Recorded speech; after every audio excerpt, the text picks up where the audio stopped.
ఏది అయినా ట్రై చెయ్యి ఆచి చికెన్ మసాలా. తెలంగాణ రైతులకు సర్కారు త్వరలో గుడ్ న్యూస్ చెప్పనుంది. రెండో విడత రైతు భరోసా సాయాన్ని ఈ నెల 22న విడుదల చేసేందుకు ముహూర్తం ఫిక్స్ చేసింది. అందుకు సంబంధించిన ప్రక్రియను ప్రభుత్వం వేగవంతం చేసింది. రెండో విడతలో 5 ఎకరాల వరకు భూమి ఉన్న రైతులకు నగదు జమ చేయనున్నట్లు సమాచారం. మొదటి విడత గత నెల 23న ఎకరం భూమి వరకు 6,000 చొప్పున నగదు బదిలీ చేసింది ప్రభుత్వం. అయితే మొదటి విడతకు రెండో విడతకు దాదాపు నెల సమయం పట్టింది. దీంతో రైతుల్లో తీవ్ర నిరాశ వ్యక్తమవుతుంది. మూడో విడతకు ఎక్కువ సమయం తీసుకోకుండా ఈ నెలాఖరుకు విడుదల చేసేందుకు ప్రభుత్వం కసరత్తు చేస్తున్నట్లు తెలుస్తుంది.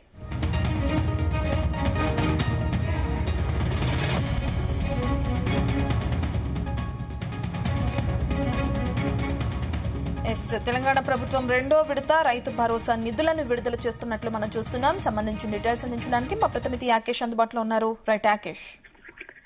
గుడ్ మార్నింగ్ రత్న. తెలంగాణలో యాసంగి పంటకు సంబంధించి రైతు భరోసా నిధులను ప్రభుత్వం విడుదల చేపుతోంది. ఇప్పటికే మొదటి విడతలో రైతు భరోసా నిధులు రైతుల అకౌంట్ లోకి జమ చేయక రెండో విడతకు సంబంధించి ఈ నెల 22వ తేదీన రైతులకు డబ్బులు ఇచ్చేందుకు సిద్ధమైంది. అందుకు ఇప్పటికే అధికార యంత్రాంగం కసరత్తు కూడా ప్రారంభించినటువంటి పరిస్థితి. అందుకు సంబంధించిన ప్రక్రియను కూడా ప్రభుత్వం ఇప్పటికే వేగవంతం చేసినటువంటి నేపథ్యంలో మొత్తం 5 ఎకరాల లోపు ఉన్నటువంటి రైతులకు ఈ డబ్బులు ఇవ్వనున్నట్లు తెలుస్తా ఉంది. మొదటి విడత గత నెల 23న ఎకరం ఉన్నటువంటి రైతులకు ఒక్కో ఎకరాకు 6,000 చొప్పున కూడా డబ్బులను జమ చేసింది. మొదటి విడతకు సంబంధించి దాదాపు నెల రోజుల సమయం, మొదటి విడత నుంచి రెండో విడతకు సంబంధించి 2 నెల సమయం తీసుకున్నటువంటి క్రమంలో కొంత రైతుల్లో అయితే నిరసన వ్యక్తమవుతుంది.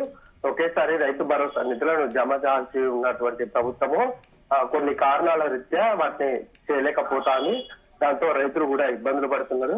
మొదటిసారి విడుదల చేసినటువంటి క్రమంలో రైతులంతా కూడా తమకు వస్తాయనే ఆశాభావం వ్యక్తం చేసినప్పటికీ కూడా రైతు భరోసా నిధులు అందలేదు. ప్రస్తుతం రెండో విడతకు సంబంధించి నెల 22వ తేదీన నిధులు జమ చేస్తామని ప్రభుత్వం చెప్పినప్పటికీ అది ఇంకా డేటు కు సంబంధించి ఒకేసారి మొత్తం 5 ఎకరాల లోపే కాకుండా ఎన్ని ఎకరాలుంటే అంత భూమికి భరోసా ఇవ్వాలని రైతులు ప్రధానంగా డిమాండ్ చేస్తున్నారు. గత కొంతకాలంగా యాసంగి పంటకు రైతు భరోసా నిధులు ఇవ్వాల్సినటువంటి ప్రభుత్వం ఆలస్యం చేస్తూ వచ్చింది. ఆ ఆర్థిక లోటు నేపథ్యం ఒకటి, అప్పుడు జరిగినటువంటి ఎన్నికల నేపథ్యంలో కోడున్నటువంటి క్రమంలో డబ్బులను ప్రభుత్వం ఇవ్వలేకపోయింది. ప్రస్తుతం రైతు భరోసా నిధులకు సంబంధించి పూర్తి స్థాయిలో రైతుకు ప్రభుత్వం అండగా నిలబడాలన్న ఉద్దేశంతో రైతు భరోసా ఇస్తా ఉంది. ప్రస్తుతం 5 ఎకరాల లోపు ఉన్నటువంటి రైతాంగానికి రైతు భరోసా నిధులు జమ చేసే అవకాశం కల్పిస్తా ఉంది. 22వ తేదీన రైతుల అకౌంట్ లో నేరుగా కూడా డబ్బులు జమ అయ్యే పరిస్థితి అయితే ఉంది. అయితే ప్రధానంగా బీఆర్ఎస్ కూడా ఆరోపిస్తా ఉంది, రైతు భరోసా కింద రైతులకు ఒకే దఫాలో నిధులు ఇవ్వకపోవడంతో రైతులు ఇబ్బందులు పడుతున్నారు, ఆర్థికంగా అనేక సమస్యలను ఎదుర్కొంటున్నారని చెప్తా ఉంది. అప్పులు చేసినటువంటి రైతులు తమకు ఇబ్బందులు కలుగుతున్నాయని అనేక మంది రైతులు కూడా ప్రభుత్వం మీద నిరసన వ్యక్తం చేస్తున్న పరిస్థితి కనిపిస్తా ఉంది. రాబోయే రోజుల్లో కూడా రైతు భరోసాకు సంబంధించి పూర్తి స్థాయిలో నిధులను ఒకేసారి జమ చేయాలి. విడతల వారీగా చేయడం వల్ల కొన్ని సమస్యలు వస్తున్నాయి. అప్పులు తెచ్చుకొని వ్యవసాయం చేస్తున్నటువంటి రైతులు దానికి సంబంధించి పూర్తి స్థాయిలో అప్పులు బూడలేకపోతున్నాయి. కొంతమంది రైతులు కూడా ఆత్మహత్యలు చేసుకున్నటువంటి ఘటనలు తెలంగాణలో చోటు చేస్తున్నాయి. ఆ నేపథ్యంలోనే ఇప్పటికే యాసంగి పంటకు సంబంధించి ప్రభుత్వం ఆర్బీఐ నుంచి 9,000 కోట్ల రూపాయలను కూడా ప్రభుత్వం సేకరించింది. అయితే విడతల వారీగా ఈ నిధులు జమ చేస్తున్నటువంటి క్రమంలో రైతుల్లో తీవ్రమైనటువంటి నిరసన వ్యక్తం అయితే కనిపిస్తుంది. రత్న. శాకేష్, మీరు చెప్పినట్లుగానే రైతుల్లో తీవ్రమైన వ్యతిరేకత గానీ నిరాశ వ్యక్తమవటం మనం చూస్తున్నాం. మొదటి విడతకి రెండవ విడతకి పట్టిన నెల సమయం సంబంధించి నెల ఆలస్యం అవటం సంబంధించి మరి ప్రభుత్వం మళ్ళీ ఇది రిపీట్ అవ్వకుండా చర్యలు తీసుకుంటుందా?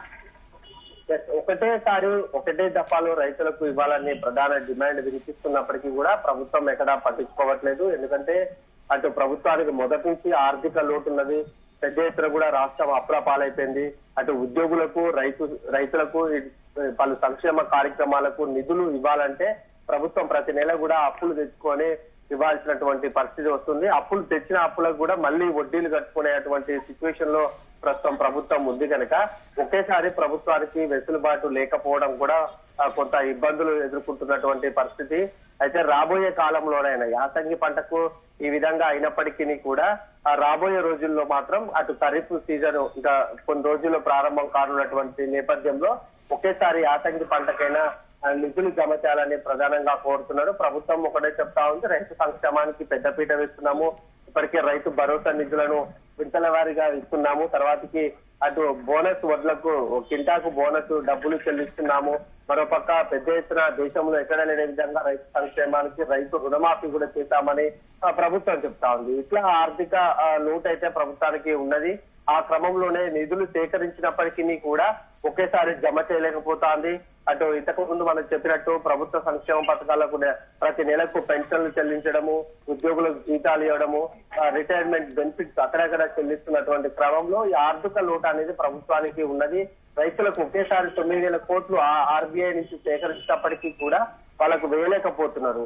అందుకనే కొంత ఆలస్యం జరుగుతూ వస్తుంది. ఒకే దఫాలో సాధ్యం కాకపోయిన క్రమంలోనే ఈ విధంగా విడతల వారీగా చేస్తున్నామనేది ప్రభుత్వ వాదనగా ఉన్నది. ఏదేమైనా రైతుల్లో మాత్రం రైతు భరోసా మీద తీవ్రమైన వ్యతిరేకత వ్యక్తమవుతుంది. ఎందుకంటే 1 ఎకరం లోపు ఇచ్చిన రైతు భరోసా రైతులు అది అందరికీ వర్తిస్తుందన్న ఉద్దేశంతో రైతులంతా ఆశగా చూస్తున్నారు. తీరా తమ బ్యాంకుల దగ్గర పోయి కూడా డబ్బులు పడలేదని బ్యాంకు అధికారులతో కూడా వాగ్వాదాలు చేసుకుంటున్నటువంటి ఘటనలు చోటు చేసుకుంటున్నాయి. ఇప్పుడు 5 ఎకరాల లోపు ఉన్నటువంటి రైతులకు చేస్తే ఆ పై ఉన్న రైతులు కూడా నిరసన వ్యక్తం చేసే అవకాశం అయితే కనిపిస్తుంది. Right, thank you Rakesh.